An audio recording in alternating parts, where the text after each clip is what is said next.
Alright, so jumping into lesson 5, using models to multiply fractions. So I really like multiplying by fractions.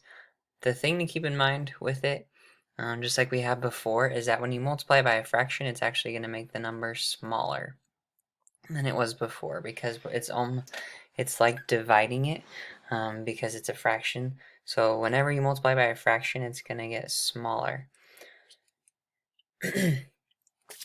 Whoops.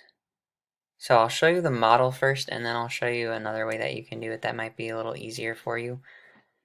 But yeah, I'll just jump into it with their first example. So they wanted to find a third times a fourth, or 1/3 of 1/4. So we're going to multiply, and we're going to use this rectangle to represent one whole. So this whole rectangle is representing one whole. Now what they did first was to break it up into thirds. So I'll take my orange. So they took it and they just split it here and here. So they split it into thirds because we have 1/3. So we divided it into 3 equal rows since the denominator of the first fraction was 3. So they took one whole and put it into thirds first. Then they took our whole and divided it into 4 equal columns. Columns are up and down since the denominator of the second fraction is 4. So here they split it into fourths. So it was in thirds, but now we want to put it and split it into fourths. Split those thirds into fourths. Okay, so it says shade the portion where the model where 1/3 and 1/4 intersect. So again, I'll switch back. So my third, this was showing 1/3 right here. I'll kind of circle it in orange. That was 1/3 of our whole, but when we multiply by 1/4, we only get to use 1/4 of that third. So it just kind of gives you a visual on it. So this was 1/3, but we only get to take 1/4 of that chunk, that portion. So 1/3 and 1/4 meet up right here, right? We had 1/3 and we split it into fourths. We use one of those fourths. So it says how many sections of the model are shaded? Just one of them is. So we have the number of shaded sections. Now we have to look and see how many we broke it up into. So we broke it up into thirds first and then fourths. So we had a total of 1, 2, 3, 4, 5, 6, 7, 8, 9, 10, 11, 12. So we have a total of 12 sections that we broke it up into, and we only have one of those sections shaded. So our fraction is 1/12. So a third times a fourth gives us 1/12. Now, similar to when we multiplied fractions by whole numbers, you can do it where you multiply the numerator times the numerator to give you 1, and the denominator times the denominator to give you 12. It's the same thing. They just wanted to give you a good visualization of it so you can see why it's getting smaller.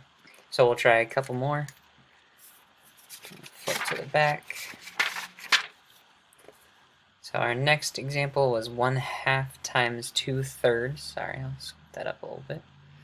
1/2 times 2/3. So again, this rectangle here is representing one whole. We're going to divide it into 2 equal sections. Sorry, 2 equal rows since the denominator of the first one was 2. So we're splitting it in half first.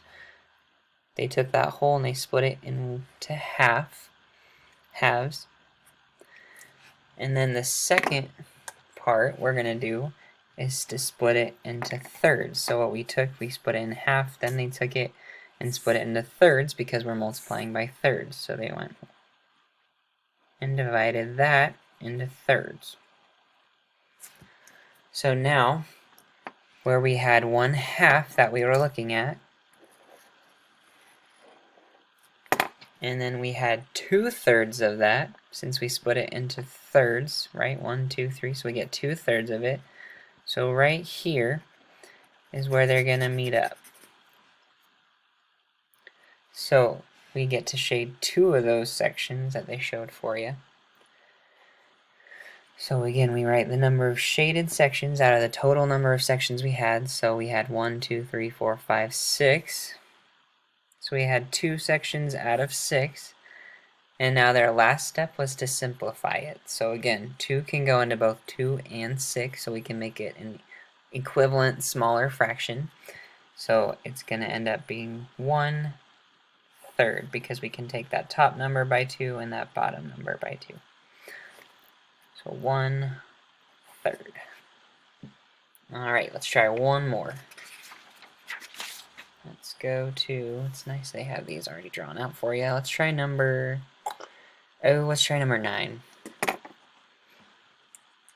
So again, they're showing their whole. They split it in half because of that first fraction, so they divided it in half. And that second fraction is in fifths, so they divided what's already in half, they split that into fifths. So they went 1, 2, 3, 4, and 5 equal sections. So now we had 1/2 that we were looking at. So we're looking at this part, say. And then we get 3 out of these 5 sections. So we get 1, 2, sorry, should have colored it in with orange, and 3. So my total number of sections colored in is 3. My total number of sections is 1, 2, 3, 4, 5, 6, 7, 8, 9, 10, for an answer of 3/10. Now again, I'm going to show you just if you want to check it. So again, when we multiply fractions, we just go straight across. So numerator times numerator gave us 3. Denominator times denominator gave us 10. So we did it correctly. Again, these models are just to show you what's happening, why it gets to be smaller. But the easier way to do it is to just multiply numerator by numerator, denominator by denominator. Whatever helps you, that is what you should do. And good luck with the rest of it. Hopefully I can stop it. Stop it. Gotta close out first, and then I'll stop it.